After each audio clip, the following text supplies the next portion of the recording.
오늘 하나님께서 주신 말씀은 요한일서 3장 19절에서 24절 말씀입니다. 제가 가진 성경으로는 신약 391쪽에 있습니다. 제가 봉독해 드리겠습니다. 이로써 우리가 진리에 속한 줄을 알고 또 우리 마음을 주 앞에서 굳세게 하리니 이는 우리 마음이 혹 우리를 책망할 일이 있어도 하나님은 우리 마음보다 크시고 모든 것을 아시기 때문이라. 사랑하는 자들아, 만일 우리 마음이 우리를 책망할 것이 없으면 하나님 앞에서 담대함을 얻고 무엇이든지 구하는 바를 그에게서 받나니 이는 우리가 그의 계명을 지키고 그 앞에서 기뻐하시는 것을 행함이라. 그의 계명은 이것이니 곧 그 아들 예수 그리스도의 이름을 믿고 그가 우리에게 주신 계명대로 서로 사랑할 것이니라. 그의 계명을 지키는 자는 주 안에 거하고 주는 그의 안에 거하시나니 우리에게 주신 성령으로 말미암아 그가 우리 안에 거하시는 줄을 우리가 아느니라. 믿고 서로 사랑할 것이니라라는 제목으로 이창현 목사님께서 말씀 전해주시겠습니다. 오늘 믿고 서로 사랑할 것이라는 말씀으로 함께 은혜 받기를 원합니다. 단어 중에 보면 따뜻한 단어가 있습니다. 감사, 사랑, 은혜. 따뜻하죠. 그런데 차가운 단어도 있죠. 미움, 다툼, 시기. 들으면 굉장히 기분이 별로 안 좋습니다. 동물들 중에도 사자 하면 뭔가 용맹스럽고 양 하면 뭔가 푸근하고 박쥐 하면 어떤가요? 뭔가 그렇죠? 이게 도대체 새도 아니고 쥐도 아니고. 그래서 이솝 우화에 보면 박쥐에 대한 이야기가 나옵니다. 하루는 박쥐가 먹이를 잡다가 실수로 땅에 떨어졌어요. 그런데 박쥐의 천적이 족제비입니다. 족제비가 지나가다가 딱 봤어요. 딱 잡았습니다. 박쥐가 큰일 났다. 그래서 막 애원했습니다. 살려달라고. 근데 이 족제비가 새를 싫어해요. 굉장히 싫어합니다. 나는 새를 싫어해. 날개에 달린 것만 보면 죽이고 싶어. 그러자 이 박쥐가 날개를 탁 오므리면서 딱 쫌쫌해서 그런 거예요. 저는 새가 아닙니다. 쥐입니다. 쥐. 딱 보니까 쥐처럼 생겼어요. 그래서 그래? 하면서 살려줬습니다. 그런데 다음날 또 잡다가 또 떨어졌어요. 딱 떨어졌는데 때마침 또 족제비 걸렸습니다. 딱 이렇게 했죠. 근데 다른 족제비예요. 이 족제비는 쥐를 싫어합니다. 나는 쥐를 싫어해. 그러니까 갑자기 이 박쥐가 날개를 탁 펼치면서 쥐 아닙니다. 저는 날개 있잖아요. 새입니다. 새.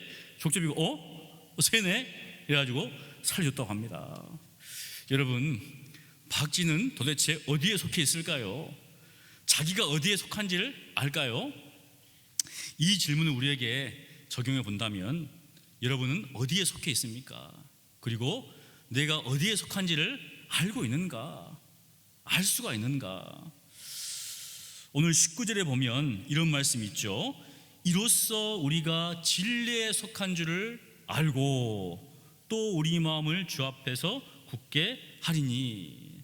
제가 다시 질문하겠습니다. 여러분은 진리에 속해 있습니까?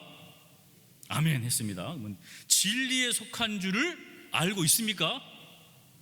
어떻게 해요? 내가 진리에 속해 있다. 사실 진리에 속해 있다는 것은 굉장히 놀라운 겁니다. 중요하죠. 왜냐하면 수많은 철학자들이 진리가 무엇인가를 찾고 지금도 찾고 있어요. 그런데 우리는 어디에 있어요?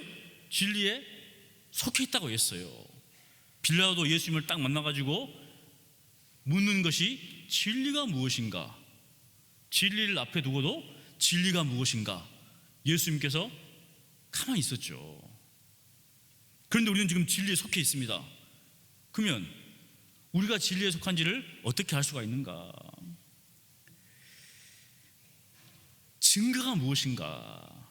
19절 초두에 보면 사도 요한이 이로써 그것은 뭐냐면 그 앞절 13절부터 18절까지 나와 있는 내용을 받고 있어요.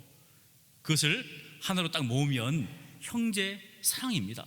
형제를 사랑함으로써 우리가 진리 속에 있고 그것을 알 수 있다는 거예요. 지금 그 이야기 하고 있습니다. 자, 우리는 형제를 사랑함으로써 우리가 진리 안에 있음을 알 수가 있습니다. 14절에 보면 이런 말이 있습니다. 우리 함께 읽습니다. 우리는 형제를 사랑함으로 사망에서 옮겨 생명으로 들어간 줄을 알거니와 사랑하지 아니하는 자는 사망에 머물러 있느니라. 그냥 이것을 쭉 보면은 이런 의문이 들어요.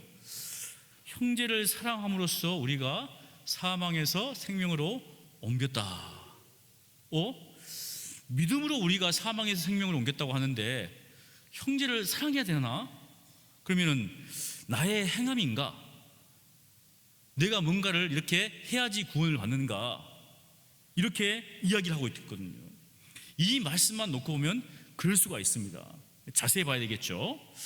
우리는 항상 문맥 속에서 그 다음에 성경 전체로 해서 이제 성경 본문을 살펴봐야 됩니다. 여러분, 우리는 죄인입니다. 맞죠? 죄 가운데 태어나서 일평생 죄를 짓다가 살아갈 수밖에 없어요. 죽을 수밖에 없습니다. 죽음 후에 우리를 기다리는 것은 어떻습니까? 하나님의 심판이죠. 하나님의 심판 앞에서 나는 담대하게 천국으로 들여보내주세요 할 수 있는 사람은 없지요. 아무것도 모르는 사람 외에는. 그러나 우리에게 닥친 것은 무엇입니까? 우리의 죄로 말미암은 영원한 형벌입니다. 이 영원한 형벌을 해결하기 위해서는 우리의 죄의 문제를 해결해야 되는데 우리는 스스로 그것을 해결할 수가 없습니다. 왜냐하면 우리가 전적으로 부패했기 때문에, 전적으로 무능하기 때문에 우리의 죄의 문제를 해결할 수 없다는 것이죠. 그러므로 하나님의 무한하신 궁유를 의지할 수밖에 없죠. 하나님의 도움의 손길을 바랄 수밖에 없습니다. 그것이 무엇인가? 바로 복음, 복된 소식이죠. 예수 그리스도입니다. 예수님께서도 요한복음에 이렇게 말씀하셨어요. 요한복음 5장 24절에 보면 이런 말씀이 있습니다. 내가 진실로 진실로 너에게 이르노니 내 말을 듣고 또 나 보내신 이를 믿는 자는 세 가지를 얻는다고 했습니다. 바로 영생을 얻었고 심판에 이르지 아니하나니 사망에서 생명으로 옮겼느니라. 똑같이 나오죠. 왜냐하면 사도 요한이 썼기 때문에. 사망에서 생명으로 옮겼다. 뭐 할 때? 듣고 믿는 자는 영생을 얻었습니다. 누가 영생을 얻었습니까? 듣고 믿는 자. 그리고 누가 심판에 이르지 않습니까? 듣고 믿는 자. 누가 사망에서 생명을 옮겼습니까? 듣고 믿는 자. 그러면 여러분은 복음을 듣고 믿었습니까? 예, 아멘 하셨죠? 아멘 하신 들은 어떻습니까? 사망에서 생명으로 옮겼습니다. 그런데 그것을 어떻게 알 수가 있는가? 바로 그것이 오늘 나온 요한일서 3장 19절입니다. 여기 보면 뭐라고 했습니까? 여기 보니까 사망에서 생명으로 들어간 줄을 안다고 했어요. 즉 무엇인가? 요한일서 3장 19절과 요한복음 5장 24절의 차이점이 뭐냐면 예수님께서 우리를 구원하시기 위해서 사망에서부터 생명을 옮기기 위해서 예수님께서 오셨습니다. 그 예수 그리스도를 믿는 사람은 당연히 사망에서 생명으로 옮겼습니다. 믿음으로 말미암아서. 그래서 우리는 어떻습니까? 전적으로 믿음으로 구원받는 것이죠. 그렇다면 그것을 알 수 있는 것이 무엇인가? 바로 형제 사랑이라는 것이죠. 형제를 사랑함으로써 우리가 사망 가운데 있다가 생명으로 들어간 줄을 안다는 겁니다. 안다는 거예요. 이 차이점이죠. 그런데 이 형제의 사랑과 믿음은 직결되어 있습니다. 왜냐하면 요한일서 3장 16절에 이렇게 이야기하죠. 우리 함께 읽습니다. 그가 우리를 위하여 목숨을 버리셨으니 우리가 이로써 사랑을 알고 우리도 형제를 위하여 목숨을 버리는 것이 마땅하니라. 예수님께서 죄인진 우리를 위해서 목숨을 버리셨습니다. 의인이 아닌 죄인을 위해서, 하나님 앞에서 원수된 우리를 위해서 예수님께서 자기의 목숨을 버리셨다는 것이죠. 우리가 그 사랑을 보았습니다. 알았습니다. 그리고 우리가 알았기 때문에 그분을 믿는 것이죠. 우리를 얼마나 사랑하셨는가. 그렇게 하나님의 사랑을 알고 예수님을 믿는 우리가 형제를 사랑하는 것은 너무나 당연하다고 지금 사도 요한은 우리에게 이야기하는 것이죠. 여러분, 형제를 사랑하는 것이 당연합니까? 형제를 안 사랑하는 것이 당연합니까? 사랑하는 게 당연하다는 거예요. 믿는 자는 이게 당연한 겁니다. 우리가 한국 사람이잖아요. 그럼 애를 낳으면 감사하게도 계속 우리 교회에서 청년들이 아이들 낳고 있습니다. 근데 이 아이들이 자라면서 말을 할 거 아니에요. 한국말을 할까요? 영어를 할까요? 중국말을 할까요? 무슨 말을 할까요? 한국말을 하죠. 한국말을. 왜? 그런데 이 아이가 영어를 합니다. 그러면 부모님이 좋아하겠죠. 일본말 하면 싫어하고, 맞죠? 당연하는 거예요. 근데 갑자기 이 아이가 일본말을 해요. 이게 비정상이잖아요. 왜? 한국 사람인데, 한국인 부모에서 다 상황인데 일본말을 하고 있어요. 이상한 거죠. 진리에 속해 있으면 어떻습니까? 진리에 속한 대로 행한다는 겁니다. 그게 무엇입니까? 형제를 사랑하는 거예요. 하나님을 믿는 우리가, 예수님을 믿는 우리가 형제를 사랑하는 것은 너무나 당연하다. 안 사랑하면 어떻습니까? 그게 비정상이다. 혹시 내 마음 가운데 미움이 있으면 내가 비정상이다라는 것을 아시고 뭘 해야 되는가? 십자가를 바라봐야 됩니다. 십자가를. 얼마나 하나님이 나를 사랑하셨는가. 그리고 내가 십자가에 못 박혔다는 것을 바라봐야 돼요. 여전히 내가 못 박히지 않았으면 미움과 시기와 다툼이 생길 수밖에 없는 것이죠. 그래서 사도 바울도 나는 날마다 죽노라. 밀마 죽는다 그랬어요. 그래서 우리는 어떻습니까? 형제를 사랑할 때 우리가 진리에 속한 줄을 알 수가 있습니다. 그것을 분명히 알고 신앙생활 하시기를 바랍니다. 그런데 그뿐이 아닙니다. 우리는 형제를 사랑함으로써 우리 마음을 주 앞에서 담대하게 굳세게 할 수 있는 것이죠. 19절 하반절입니다. 우리 함께 읽습니다. 또 우리 마음을 주 앞에서 굳세게 하리니. 우리에게는 양심이 있죠. 양심이 있습니다. 자신이 잘못했을 때는 양심이 스스로 어떻습니까? 작동을 해요. 가책을 합니다. 아, 내가 잘못했구나. 남들은 모릅니다. 자기는 알아요. 남들은 모를 수 있습니다. 자기는 모를 수가 없어요. 자기를 합리화하고 가린다 할지라도 자기는 어떻습니까? 알고 있어요. 자기도 알고 누가 합니까? 모든 것을 아시는 하나님이 아십니다. 하나님을 속일 수가 없는 것이죠. 감출 수가 없다는 거예요. 잠언 21장 2절에 보면 이런 말씀이 있죠. 사람의 행위가 자기 보기에는 모두 정직하여도 여호와는 마음을 감찰하시느니라. 하나님은 우리의 행위가 아닌 우리가 행한 그 숨은 동기를 다 알고 있어요. 어떤 동기로서 그것을 하고 있는지를 다 안다는 거예요.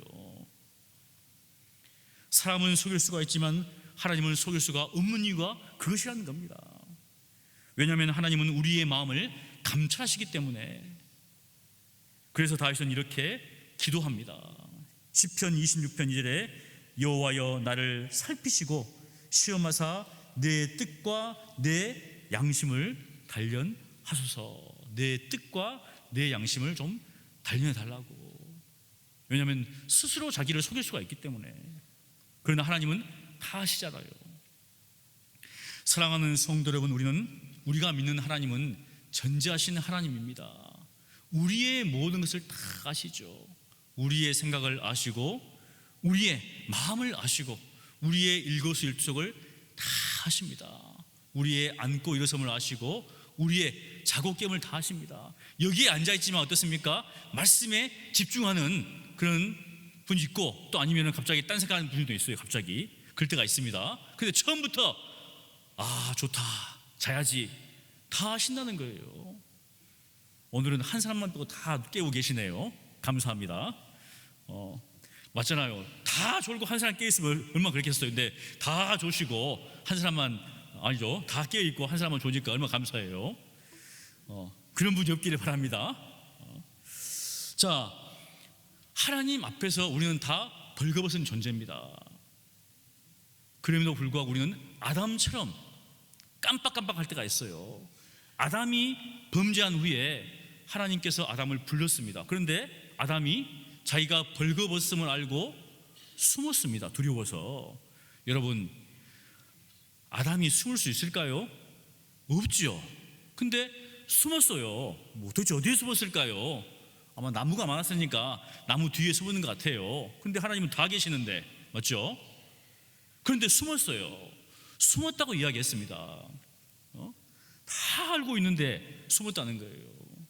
무엇인가 아담은 죄로 인하여 눈이 어두워져서 전지하신 하나님을 알지만 잊어버렸다는 거예요.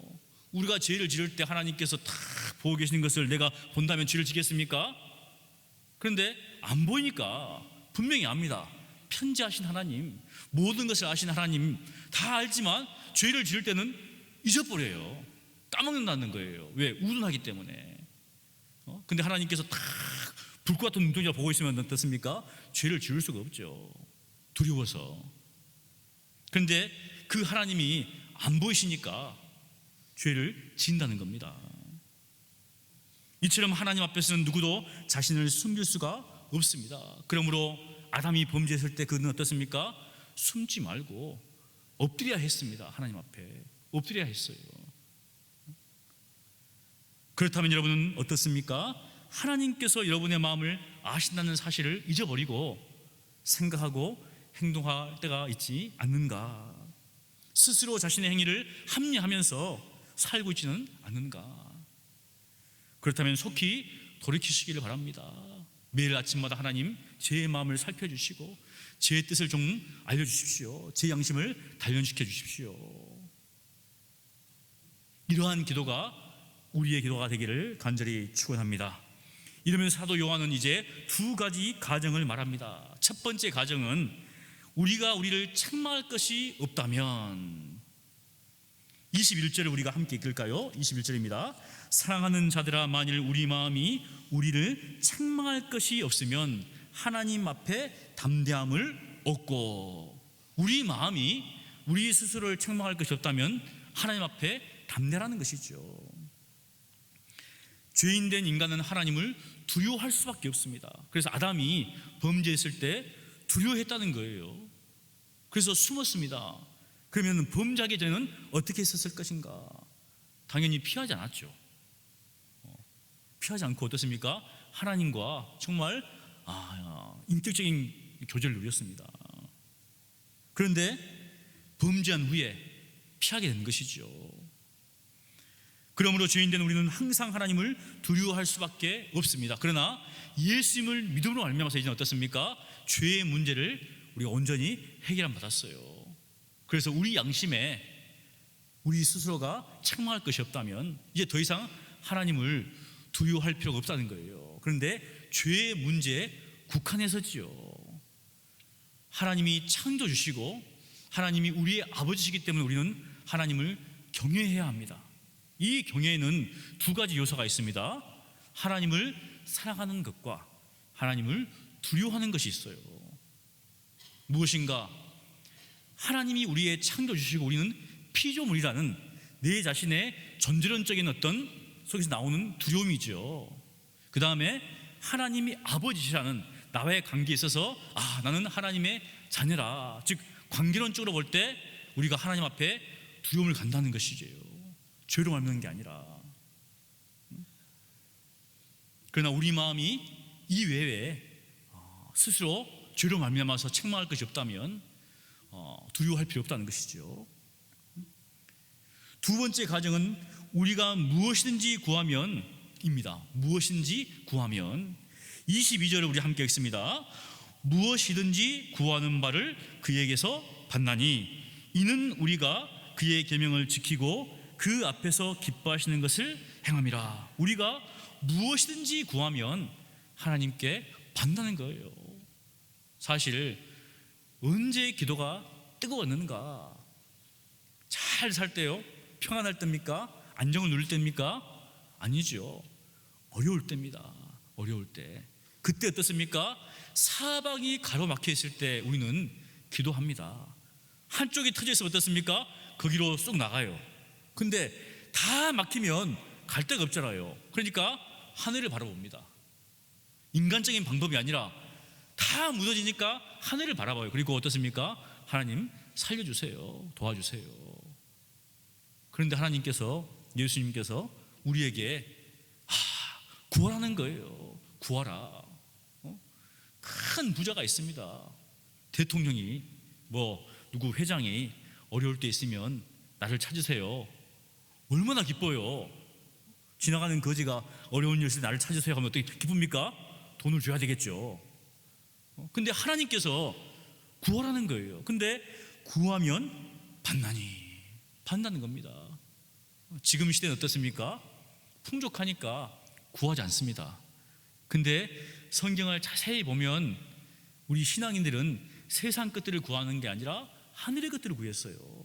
근데 세상 것에 눈물이 있으니까 하늘의 것도 어떻습니까? 구하지는 않고 있죠.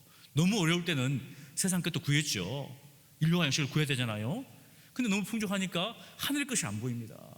여기가 좋사오니, 이런 마음이 있다는 거예요.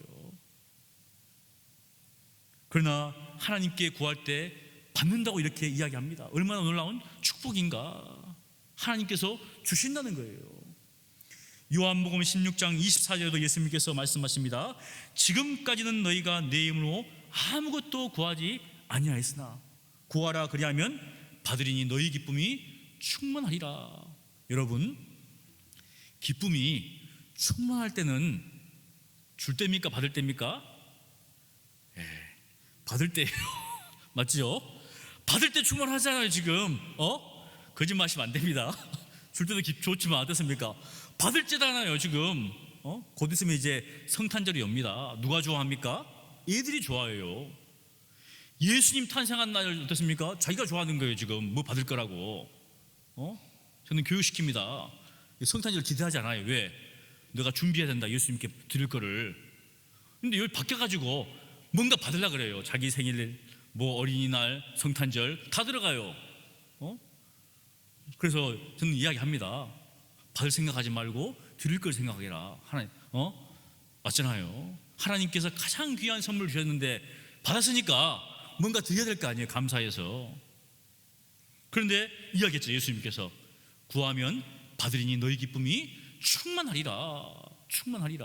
여러분, 세상 것은 받으면 기쁨이 충만 안 하죠. 충만할 때가 있어요. 하지만 그게 일시적입니다. 하지만 하나님께 주시는 기쁨은 충만하죠. 충만합니다. 해가 되지 않습니다. 세상께서는 어떻습니까? 우리가 해가 될 수 있지만 하나님께서 주신 것은 해가 될 수가 없죠. 참으로 놀라운 약속이죠. 예수님은 우리들에게 자신의 이름으로 하나님께 구하라고 하셨습니다. 그러면 받을 것이라고 약속하셨습니다. 그런데 단서가 있죠. 예수님의 이름으로 구하면, 내 이름으로. 성모 마리아요? 아닙니다. 베드로요? 아닙니다. 바울요? 아닙니다. 아니라는 거예요. 내 이름으로 구하면. 무엇입니까? 내 이름으로 구하는 자는 예수님을 믿는 자고, 예수님을 의지한 자고, 예수님께 속한 자라는 겁니다. 예수님께 속한 자, 하나님께서 보내신 예수님께 속한 자라는 거예요. 그러니까 하나님께서 나를 볼 때, 너는 내 아들 예수에게 속해 있구나. 그래서 응답하신다는 거예요. 누구를 보고요? 내가 아닌 예수님을 보고요. 그런데 사도 요한은 이렇게 이제 이야기를 하죠. 우리가 무엇이든지 하나님께 구할 때 받는 이유를 다음과 같이 말했습니다. 우리가 그의 계명을 지키고 그 앞에서 기뻐하시는 것을 행함이라. 이 말씀을 또 보면 오해의 소지가 있어요. 계명을 지키고 앞에서 기뻐한 것을 행했기 때문에 하나님께서 들으셨다. 내가 이렇게 살기 때문에, 내가 이렇게 행했기 때문에 나의 공로를 하나님께서 들으셨는가? 그것이 아니라 사도 요한이 말한 바는 우리가 그리스도에게 속해 있기 때문에, 바로 진리에 속해 있기 때문에 그렇다는 것이죠.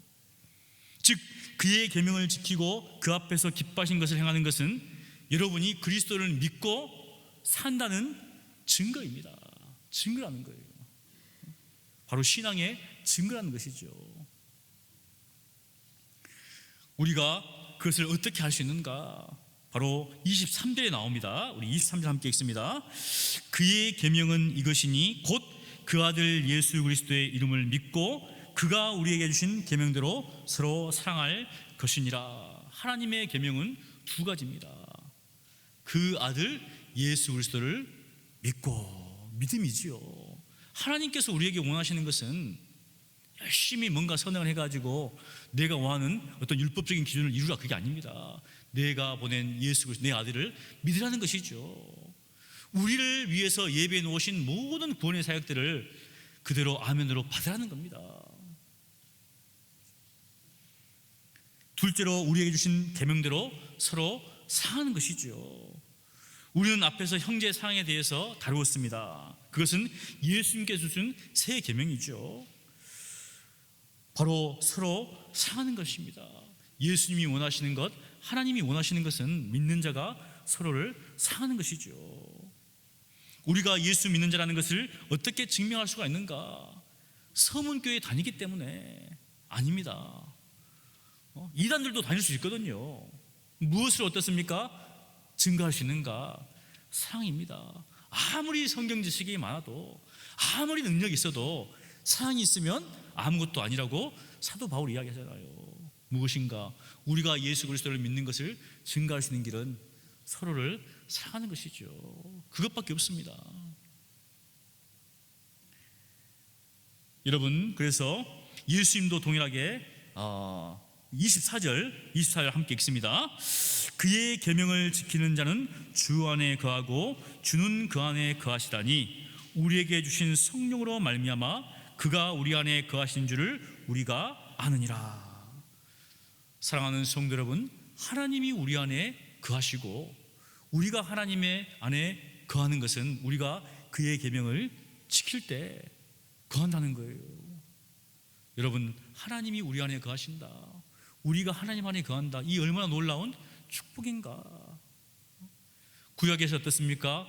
하나님을 만나려면 예루살렘 성전으로 가야 됐습니다. 그러나 지금은 하나님이 내 안에 내주하시죠. 성령께서 내주하십니다. 하나님이 우리와 함께 하신다는 것이죠. 얼마나 놀라운 은혜인가. 예수님께서도 동일하게 말씀하셨죠. 요한복음 15장 10절에 내가 아버지의 계명을 지켜 그의 사랑 안에 거하는 것 같이 너희도 내 계명을 지키면 내 사랑 안에 거하리라.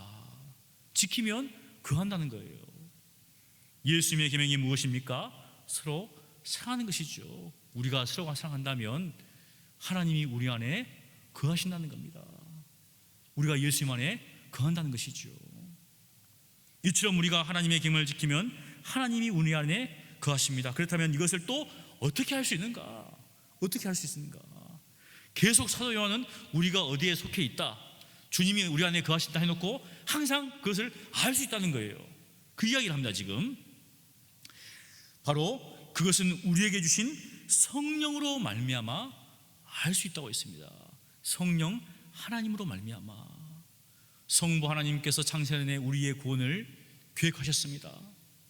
성자 예수님께서 인간의 몸을 입고 이 땅에 오셔서 십자가의 상에서 우리의 죄를 대속하시고 부활하심으로 구원을 성취하셨습니다. 그리고 성령 하나님께서 우리 개개인에게 그 구원의 놀라운 그 사역을, 은혜를 적용시키는 것이죠. 성령 하나님께서. 여러분, 우리는 세상의 영을 받지 않고 하나님께로부터 온 영을 받았습니다. 하나님의 영, 성령, 그리스도의 영이죠. 바로 그 성령께서 우리에게 가르치십니다. 알게 하신다는 거예요. 고린도서 2장 12절에 이렇게 이야기합니다. 우리가 세상의 영을 받지 아니하고 오직 하나님으로부터 온 영을 받았으니 이는 우리로 하여금 하나님께서 우리에게 은혜로 주신 것들을 알게 하려 함이라. 알고도 모르고 받았음에도 불구하고 모르니까 못 사용하시는 분이 있습니다. 그런데 하나님께서, 성령께서 우리에게 알게 해주신다는 거예요. 그 놀라운 은혜들을. 성령께서 우리가 하나님께 받은 모든 은혜를 알게 하십니다. 왜냐하면 하나님께서 성령을 통해서 우리에게 그것을 보이셨기 때문이죠. 성령께서는 하나님의 깊은 것까지 통달하십니다. 사람의 영 외에 사람의 소개를 알 수가 없죠. 그런 것처럼 하나님 영 외에는 하나님을 알 수가 없다는 거예요. 하나님의 일도, 즉 이를 알 수 있는 것은 하나님의 영이시라는 거죠. 그러므로 우리는 성령으로 말미암아서 하나님이 우리 안에 거하시는 것을 압니다. 이것을 우리가 알고 살아가야 하는 것이죠. 사도 요한은 우리에게 얼마나 놀라운 말을 하는가. 우리는 진리에 속해 있습니다. 그리고 그것을 안다는 겁니다. 그리고 우리가 지금 진정 하나님을 사랑하면서 형제를 사랑할 때, 주님을 믿으면서 형제를 사랑할 때 하나님께서 우리에게 주신 놀라운 은혜, 가장 큰 은혜는 하나님이 우리와 함께 하시는 사실이죠. 그 놀라운 은혜를 받고 우리는 살고 있습니다. 사랑하는 성도 여러분, 여러분은 형제를 사랑하십니까? 그렇다면 진리에 속한 자인지를 아시기를 바랍니다. 그리고 담대하십시오. 그리고 하나님 앞에 무엇인지 구하십시오. 왜냐하면 하나님께서 주신다고 약속하셨습니다. 그리고 하나님께서 여러분 주신 그 계명을 지키시기를 바랍니다. 예수 그리스도를 믿고 서로 사랑하시기를 바랍니다. 그럴 때 하나님이 여러분 안에 거하십니다. 그것을 여러분이 안다는 거죠. 알고 신앙생활 하는 거하고 모르고 신앙생활 하는 것은 하늘과 땅 차이죠. 하나님께서 우리에게 모든 것들을 주셨습니다. 그 은혜를 날마다 헤아리면서 감사하시며 살아가신 여러분 되시기를 간절히 축원합니다. 기도하겠습니다. 거룩하신 하나님 감사합니다. 영원히 죽을 수밖에 없는 저희들을 구원하시고 예수 그리스도로 말미암아 우리에게 놀라운 구원의 은혜를 주시니 감사합니다. 하나님, 정말 저희들이 무지하고 약합니다. 성령께서 날마다 우리에게 베푸신 하나님의 놀라운 은혜들을 알게 하시고 그 진리 가운데, 그 진리 속에서 살아갈 수 있도록 역사하여 주시옵소서. 그래서 이 땅 가운데 살아갈 때 하나님 백성으로서, 하나님 자녀로서 담대하며 정말 주위 있는 사람들에게 빛과 소금의 칼을 감당하며 살아가는 우리 서문교회 모든 성도 될 수 있도록 역사하여 주시옵소서. 감사하고 예수님 이름으로 기도합니다. 아멘. 우리 찬송가